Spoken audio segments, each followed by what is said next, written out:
Hello beer tubers and welcome to another beer review with me, Peter the Master of Puppets. Today joined by Brits of Anomyces with the corona hair.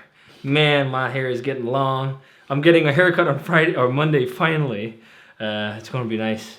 And we're starting to open up in Denmark too, which is going to be really nice. We're reviewing some beer today that has nothing to do with that though. But we're reviewing some beer that we've had for a bit. We got from Andre in Switzerland. He sent an awesome package with a lot of hops, but also some Swiss beer. Mainly these three, from a new brewery, or brewery new to me, called tue-tête.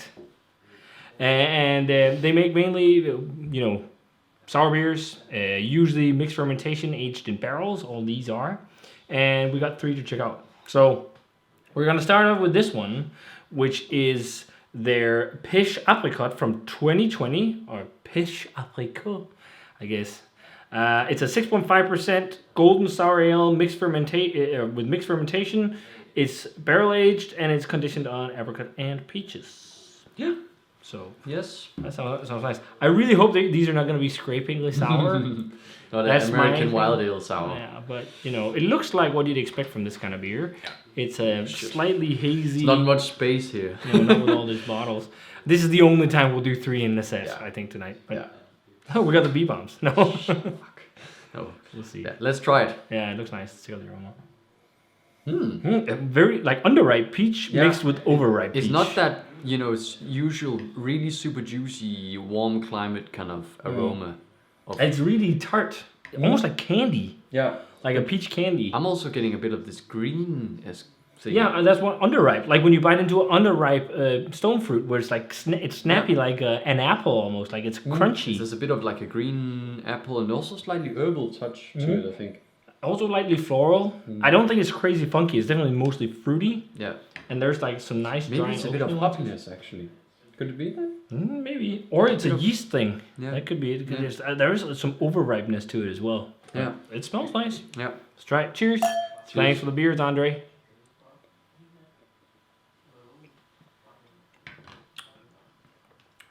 Ooh, it's savory.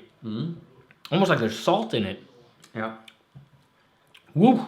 That's weird. It's not crazy sour. It's definitely a bit sour, but it's much different from what I expected. It's really savory. Interesting. It's almost a bit Asian because of that savory, fruity mix. Hopefully, it's nothing to do with us just eating Korean fried chicken before this. But I don't think so. No. Yeah, it's got like a very interesting mix of like underripe stone fruit and overripe stone fruit. Yeah. Like green, as you say, like biting into an underripe apricot or something. It's crunchy. Yeah. And some drying oak. Yeah. Yeah. Yeah. Well, yeah, we not don't bad, have much but in our an odd glass, one. so. Yeah, it's small pours. Yeah. We're sharing this 4 people, and they're what, 37.5 centiliter bottles. Yeah. But that's fine. It's 3 different beers. So we'll move on to this one. This is Cerise, and this is the 2020 release as well. 7%. Again, mixed fermentation, barrel aged. This is a red sour ale, conditioned on cherries and sour cherries. So I don't know. Nice head on this one. The different, if it's like black cherries or whatever, it could be. But yeah, definitely a nice fluffy head on this compared to the others. And nice and pink. Yeah. I don't know, ruby red color. Yeah, let's check out the aroma. Yeah, quite nice. They're not as explosive on the fruit character as I expected. They're quite well balanced. Yeah. It's got like a sweet kind of, also like a bit candy raspberry or raspberry cherry for me. Yeah. And I think it must be like a black cherry because there's a bit of depth, but it's nothing compared to some of the crazy I'm also getting a bit of raisin actually. Yeah, dried dark fruit. I can see that for sure. It's almost lightly porty. Yeah. Also lightly smoky, this one maybe even. Yeah. It's not that super juicy, almondy vanilla kind of cherry character. Very tannic, very vinous. Yeah, very it's much more like cherry skin. Because of that slightly tannic, leathery touch, maybe. Yeah. Smells very nice. Yeah. Let's try it. Cheers. Cheers.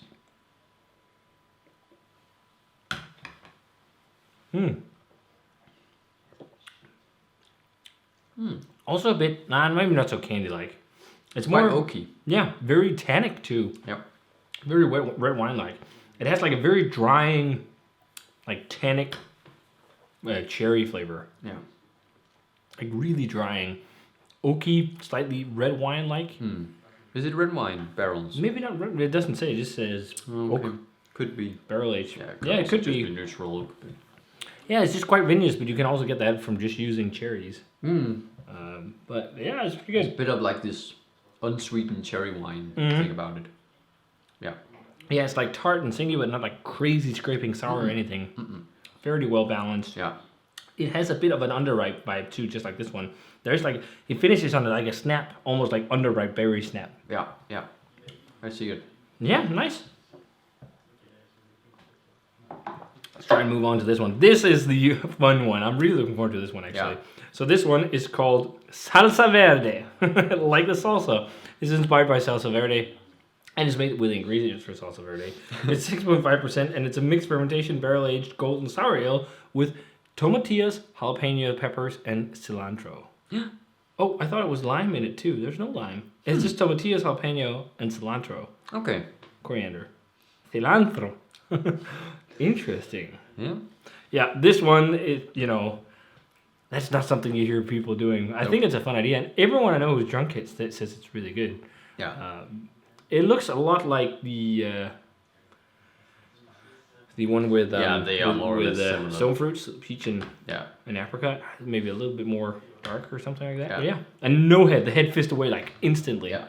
I wonder if this is going to be spicy too. That'll be interesting to see. But yeah, let's check out the aroma. Oh wait. This is mixed around. Yes, I was just about to say it. Did you mix them around? I Because placed them so they're placed. I told you as well when you sat down.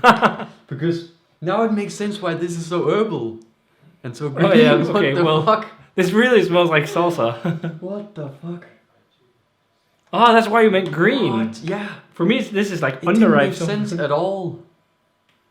Now it's more overripe actually. Yeah. But it's underripe too.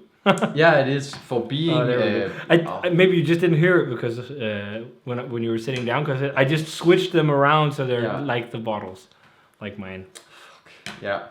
Everything makes sense now. I just didn't confused. think this one smelled like apricot or At all. peaches at all.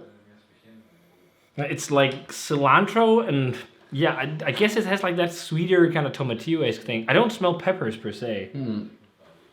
No, I've already tasted it, so. But you actually get a bit of the heat. Ooh, yeah.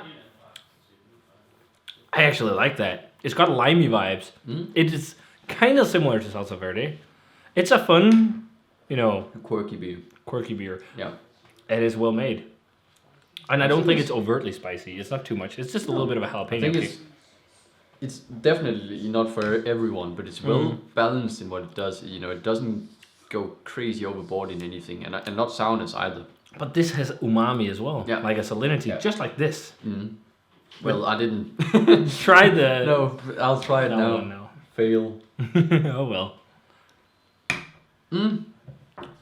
I definitely see that. It must be the yeast or something they use. Or maybe they put in a bit of salt. I've heard brewers doing that. Yeah. Or it can just be They because all- they have a high level of some kind of chloride or something in the water. Yeah. So the water is more... Both It's of got more these salt. have this salty thing Yeah. going on. It's really And interesting. slightly... I'll still say this has this Asian thing about it. Yeah. But this one, actually, it's also a bit... I know it's Mexican, but there's also a bit of like this Asian thing because of that umami. You know what? That's my favorite of the bunch. I didn't expect it, but I like that one the most because this just tastes like stuff I've had. This tastes different and it's fun and it works. I don't think it's too sour and I think the spiciness is quite dialed in. I love the flavor of cilantro as well and that tomatillo flavor. It reminds me of kind of somewhat like you made fresh salsa verde and you kind of put that in a spontaneously fermented beer. It's got a little almost like a little bit of a white wine kind of drying vinous character, this one as well, with oaky tannins. That's really unique. I actually really dig that. And I like the slight spiciness going down. Yeah. Well, let's try and jump to the other ones. The one I probably like the least is maybe the cherry one. I'm not quite sure. It's weird, the savoriness on the peach one. I think I've definitely had better apricot or peach. Yeah, sours. I think in general I've had better beers in these styles, but I think they're definitely well made and they're very nice. It will be a brewery that will be quite interesting to follow. Even this has a savory vibe. Yeah, they all have it. They all have it. I just saw that Beardom got some that were much more hype than these. So they got it a lot. They got like one with prunes and the different ones with grapes and things. But yeah, I think I will go straight 90 on maybe a 91 on the Salsa Verde. And then around 89, 88, maybe straight 90 on the stone fruit one. Around that for I think they're nice, quite well made beers. Early, 90s, late 80s in terms of grade. It's like right around 3.75, 4 stars for me on Untapped. They're nice. They're just like not crazy mind-boggling or anything, but it's fun. And I like, especially like they're doing stuff like this, something unique and different that works. It will be a brewery that will be very interesting to follow. Yeah. I'll say 87, 88, probably also 88 on this one. I think it's pretty good, but it's not something I really enjoy. No, it's like late 80s, maybe like a 90 or so for a couple of them for me, but otherwise they're nice. But for a brewery that I don't know, I'm impressed with the flavor and everything they've got so far. So it shows promise for sure. Yeah. I think it's quite nice. And I'm also quite impressed how, this works. Actually, yeah, it's a salsa verde sour. It's not something you expect to work. Some people would just won't like it, and that's just how it is with these flavors and in a beer. But I think for what they aimed at, they accomplished it quite well. I agree. So these were the last beers from Andre. So thanks a ton for sending them, man. These were fun to check out. Speaking of subscriber beers, we quite have quite a few actually in the cellar. So if you sent beers, don't worry, we'll get to them. But often with beers that if you guys when you send beers, if you send something that can last a bit, we'll always go through the stuff that needs to be drunk first. If it's lagers, if it's whatever that people send or we get from breweries or whatever, like we always try to drink the beer that's the best fresh first. Yeah. At least the lighter styles, and then we try to work our way through the other stuff. For example, Johan sent so many barrel-aged barley wines; they can last a while. So that's why some of them we haven't gone around to. Yeah. But we'll get there. So absolutely, this was fun. Thanks a ton, Andre. Yeah. Got to check out a tue-tête. I think that's how you say it. Something a tue-tête. I don't know. I don't speak French. But these were fun. So if you guys had a chance to try any of these, let us know what you thought of them. As always, remember to comment, subscribe, check out the Facebook fan page, Twitter, and Instagram. Give this video a thumbs up if you enjoyed it, and ring the bell for future notifications about videos. And we're going to say cheers and see you guys. Two different beers. And see you guys in another beer review.